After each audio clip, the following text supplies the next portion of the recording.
waayaha adduunyada wakhtigaa wixii jira waysada aqoontiyo wararkaa taasoona waxa kuugu talagalay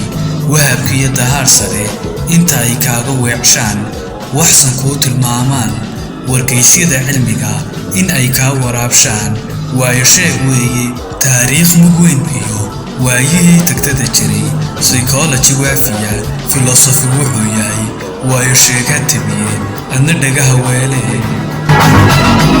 السلام عليكم ورحمة الله وبركاته إن شاء الله تعالى مقال كينن وحنو كجبرن دونا إنه كير بحدونا ساحدي علمي نفسي عم بكسب نفاتك ونحتاجه قدك دونا إن شاء الله تعالى بالتحنا ينفرد دونا وهقيسوي ككورهم دونا إن شاء الله تعالى إنه كبحين وإن إلا وإن علمي psychology عم بعلم نفسي وحين وربحين كحين عن نشوف haddana waxaynu dhextaal uga dhigi doonaa balse aynu nafaheen u helaan shidaal aakhireed qisooyin runtii cibro qaadasho mudan intaynan qisooyinka bilaabin bal waxaynu dul istaagi doonaa faa'iidooyinka leeyihiin qisooyin in badan haddaynu xagga diinteena u laabano ilaahay subxaanahu wa tacaala wuxuu nabi calayhi salaatu wasalaam waxyoonay qisooyin badan qisooyinkii nebiyada qisooyinkii dadka wanaagsan sababtu ilaahay qisooyinka ugu soo warramayay oo ummadiisa iyo nabi maxamed sallallahu alayhi wasallam ugu soo gudbay waa maxay faa'iidooyin ilaahay subxaanahu wa tacaala rasuulka wuxuu amrayaa oo leeyahay ayad quraan faqsus alqasas la'allahum yatafakkarun nabi maxamed uga sheekay qisooyinka uga warram waxa laga yaabaa inay ka fikiraan oo ay raacaan oo ay ku cibro qaataan marka waa amar alle haddaba maxaa laga faa'iidaa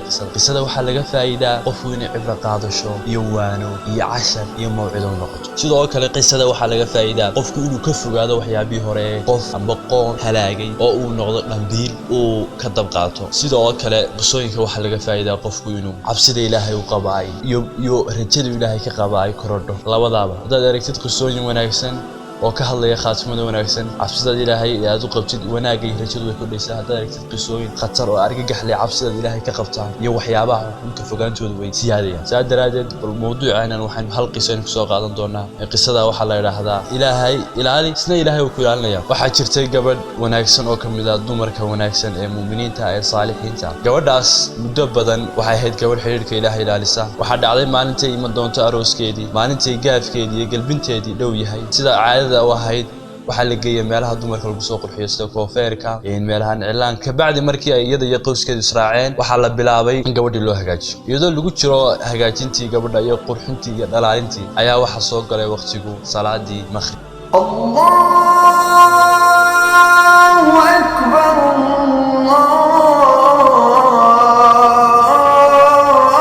Allahu akbar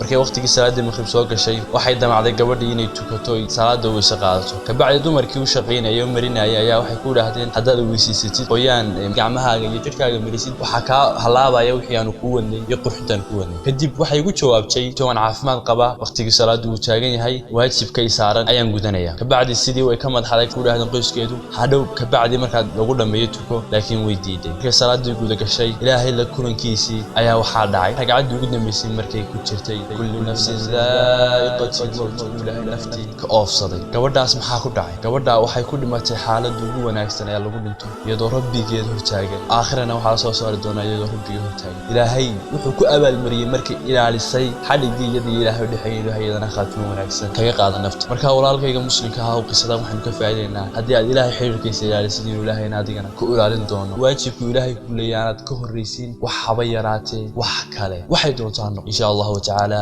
qisooyin waa ka qiiro badan nawaynu soo wadnaa taallay ina kulmin doona kulan dambe. Assalaamu calaykum wa rahmatullaahi wa barakaatuh.